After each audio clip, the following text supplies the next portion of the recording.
साथियों नमस्कार। गिरीश चंद पांडे पुनः आपके समक्ष एक ज्वलंत मुद्दा लेकर आया हूं और आज का मेरा मुद्दा जो है एक देश एक चुनाव, वन नेशन वन इलेक्शन से जुड़ा है। इससे पहले कि मैं आगे बढ़ूं, आपसे अनुरोध है कि यदि आपने मेरे इस चैनल को सब्सक्राइब नहीं किया है तो कृपया कीजिएगा और जो भी जानकारी मैं आपके समक्ष प्रस्तुत करता हूं उसे शेयर भी कीजिएगा। हाँ तो साथियों, सरकार का विचार जो है एक देश एक चुनाव, वन नेशन वन इलेक्शन कराने की योजना को अमल में लाने का है और इसके लिए शीत सत्र यानी जो विंटर सेशन है उसके दौरान 3 विधेयक जो है प्रस्तुत करने का है, संसद में उनको पारित कराने का है। साथियों, एक देश एक चुनाव का मतलब है लोकसभा और विधानसभाओं के चुनाव जो है एक साथ कराना। यहाँ आपके ध्यान में लाना चाहूंगा कि एक देश एक चुनाव के बारे में करीब 40 वर्ष पहले 1983 में पहली बार चुनाव आयोग ने सुझाव दिया था और इससे पहले आज़ादी के बाद 1951-52 में पहले लोकसभा चुनाव के साथ ही सभी राज्यों में विधानसभा चुनाव एक साथ हुए थे। उसके बाद 1957, 62 और 1967 में वन नेशन वन इलेक्शन की तर्ज पर चुनाव हुए। यह सिलसिला 1967 तक जारी रहा जब केंद्र और राज्यों में एक ही पार्टी की सरकार थी। मतलब यहाँ यही है कि आज़ादी के बाद लगातार 4 बार लोकसभा और राज्य विधानसभाओं के चुनाव जो है एक साथ कराए जाते रहे, लेकिन कई बार लोकसभा की अवधि कम होने, 1968 और 1969 में 69 में कई राज्यों में सरकारों को बर्खास्त किए जाने या राष्ट्रपति शासन लागू होने और नए राज्यों के गठन के साथ ही विभिन्न प्रदेशों में जो है चुनाव का समय बदलता गया। चौथी लोकसभा भी जो है समय से पहले भंग कर दी गई थी, जिसकी वजह से 1971 में फिर से आम चुनाव हुए। फलस्वरूप एक साथ जो चुनाव होने का चक्र था वो बाधित हो गया और आज हालत यह है कि हर साल देश के किसी न किसी राज्य में विधानसभा चुनाव होते रहते हैं। साथियों, केंद्र सरकार के अलावा चुनाव आयोग की पूरी मशीनरी जो है हर साल चुनावी मोड में ही रहती है, जिससे चुनाव वाले राज्यों में प्रशासनिक अधिकारी भी आचार संहिता लागू होने की वजह से जनता के पूरे काम यानी जो कल्याणकारी कार्य हैं उनको पूरा नहीं कर पाते हैं। और इसके अलावा अब क्षेत्रीय दलों के ताकतवर होने से हमारे पॉलिटिकल सिस्टम में जो है राजनीतिक विविधता भी आई है। देश के हर राज्य की अपनी जरूरतें हैं और अपने मुद्दे हैं। हर चुनाव इन खास मुद्दों के इर्द गिर्द जो है लड़ा जाता है। साथियों, मोदी सरकार ने अपने पिछले कार्यकाल में 2014 में स्वाधीनता दिवस के उपलक्ष्य में लाल किले के प्राचीर से जो है वन नेशन वन इलेक्शन का अपना विजन जो रखा था देशवासियों के समक्ष, और उस पर विचार के लिए पूर्व राष्ट्रपति रामनाथ कोविंद के नेतृत्व में 2 सितंबर 2023 को एक उच्च स्तरीय समिति का गठन किया गया और उसने इस साल के आरंभ में 14 मार्च 2024 को अपनी 18,626 पेज की जो रिपोर्ट है राष्ट्रपति द्रौपदी मुर्मू को सौंपी। इस कमेटी ने 62 राजनीतिक दलों से संपर्क किया। इनमें से 47 ने जवाब दिया, 32 दल पक्ष में थे और 15 ने विरोध किया। इस समिति को प्राप्त 21,558 सार्वजनिक प्रतिक्रियाओं में से 80% से अधिक ने चुनाव के विचार का समर्थन किया, जबकि 4,216 प्रतिक्रियाओं ने इसका विरोध किया। साथियों, कोविंद समिति के 5 महत्वपूर्ण सुझाव दिए हैं उसने। पहला है, एक साथ चुनाव के लिए सभी राज्य विधानसभाओं का कार्यकाल अगले लोकसभा चुनाव यानी 2029 तक बढ़ाना होगा। और दूसरा जो था, चुनाव में किसी दल को बहुमत नहीं मिलने और किसी सरकार के खिलाफ अविश्वास प्रस्ताव पास होने पर बाकी कार्यकाल के लिए नए सिरे से चुनाव कराने होंगे। और तीसरा इसमें जो था, चुनाव आयोग को लोकसभा विधानसभाओं और निकाय चुनावों के लिए राज्य चुनाव अधिकारियों के परामर्श से एकल मतदाता सूची और मतदाता पहचान पत्र तैयार करना होगा। चौथा इसमें जो था, समिति ने सिफारिशों के क्रियान्वयन पर विचार के लिए एक कार्यान्वयन समूह के गठन का भी प्रस्ताव रखा है।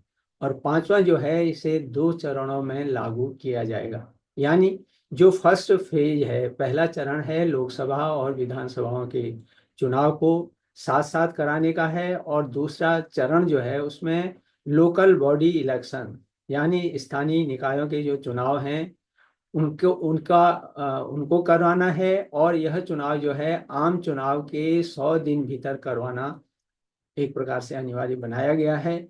और इस प्रकार एक बार में सारे इलेक्शन का जो प्रोसेस है वह पूरा हो जाएगा और फिर 5 साल तक सब अ, अपनी पूरी मेहनत से जो है देश के निर्माण में लग जाएंगे, ऐसा इस समिति ने अपना सुझाव दिया है। साथियों, उक्त वांछित बदलावों के लिए संविधान में संशोधन की सिफारिश जो है कोविंद समिति ने दी है।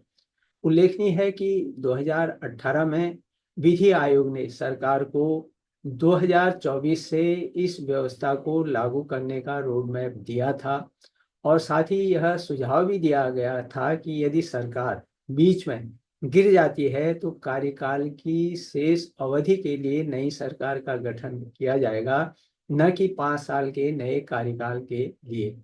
लेकिन यह रिपोर्ट जो है पेश होने तक ही सीमित रह गई थी और इस पर कोई अगली कार्रवाई जो है नहीं की गई। साथियों, अब सरकार के समक्ष जो है 3 विधेयकों को जमीन पर उतारने की असली चुनौती है और यहाँ पर सरकार को 2 पहलुओं पर गौर करना होगा। पहला जो है, सरकार के पास आवश्यक 2/3 संख्या बल न होने से इसे पारित कराने के लिए विपक्षी खेमे के सहयोग की जरूरत पड़ेगी। और ध्यान देने योग्य है कि लोकसभा में इस बिल को पारित कराने के लिए कम से कम 362 और राज्यसभा में 163 सांसदों का समर्थन चाहिए हो, ये जरूरी है। और यही नहीं, संसद द्वारा पारित होने के बाद भी कम से कम 15 राज्यों की विधानसभा में इसे पारित कराना भी जरूरी होगा। यह एक आवश्यक शर्त है।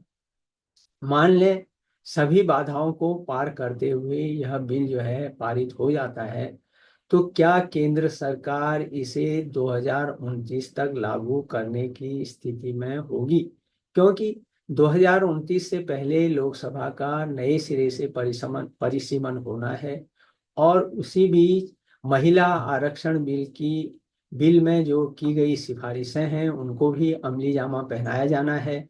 तो ऐसी स्थिति में सियासी समीकरणों का अनुमान लगाना कठिन होगा।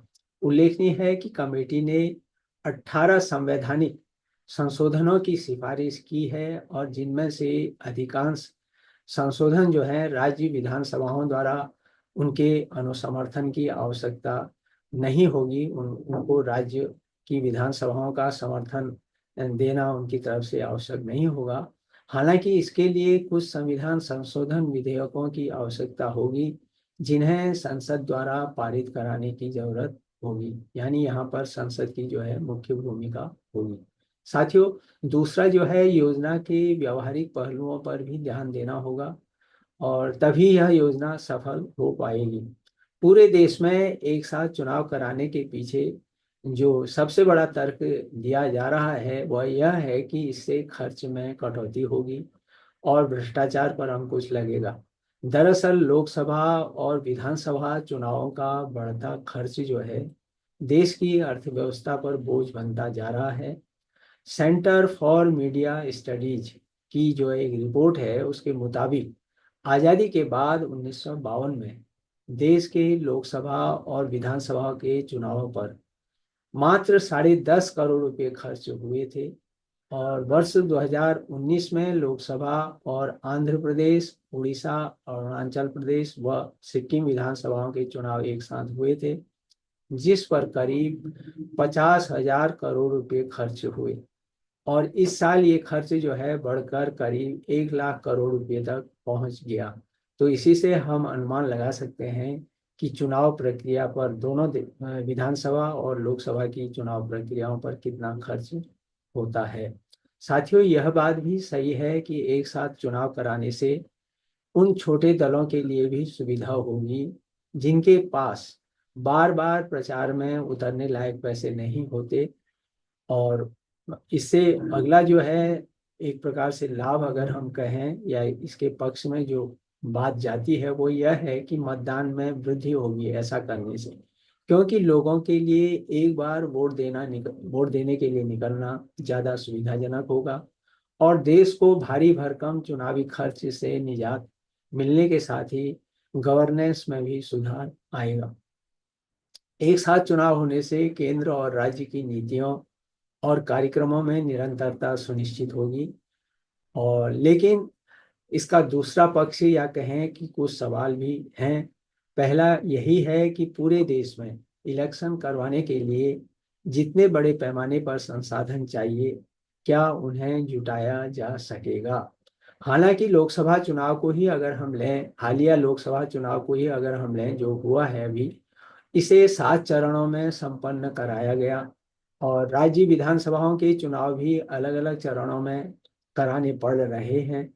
देश में फिलहाल अगर हम देखें, लोकसभा की 543 543 जो है सीटें हैं। इसके अलावा यदि वन नेशन वन इलेक्शन के तहत चुनाव कराए जाते हैं, तो उस स्थिति में सभी राज्यों और केंद्र शासित प्रदेशों की 4126 सीटों पर भी चुनाव कराने होंगे। और दूसरा, लोकसभा की तरह ठीक विधानसभा का भी कार्यकाल 5 साल का होता है, और ये भी लोकसभा की ही तरह 5 साल से पहले भंग हो सकता है। अब ऐसे में सरकार के समक्ष चुनौती होगी कि एक देश एक चुनाव का क्रम कैसे बरकरार रखा जाए। यह भी एक मुख्य यहाँ पर बाधा आएगी। तीसरा जो है, सरकार का यह भी कहा जा रहा है कि सरकार का ये जो कदम है राजनीति से प्रेरित है, और क्षेत्रीय दलों को डर है कि वे अपने स्थानीय मुद्दों को मजबूती से नहीं उठा पाएंगे, क्योंकि राष्ट्रीय मुद्दे जो है केंद्र में आ जाएंगे, मतलब उन पर ज़्यादा फोकस होगा। इसके अलावा वे चुनावी खर्च और चुनावी रणनीति के मामले में भी राष्ट्रीय पार्टियों से मुकाबला नहीं कर पाएंगे क्षेत्रीय दल। इससे मतदाताओं का व्यवहार जो है इस रूप में प्रभावित हो सकता है कि वे राज्य के चुनाव के लिए भी राष्ट्रीय मुद्दों पर मतदान करने लगें, और उनका जो ध्यान है क्षेत्रीय दलों की तरफ न रह न रहने की संभावना होगी। इससे क्या होगा कि बड़ी राष्ट्रीय पार्टियां लोकसभा और विधानसभा दोनों चुनाव में फायदे में रहेंगी, जबकि इससे क्षेत्रीय पार्टियां जो है हाशिए पर चली जाएंगी, और जो अक्सर जो है स्थानीय हितों का प्रतिनिधित्व करती हैं। यानी इसमें क्षेत्रीय दल जो है एक प्रकार से गौड़ हो जाएंगे।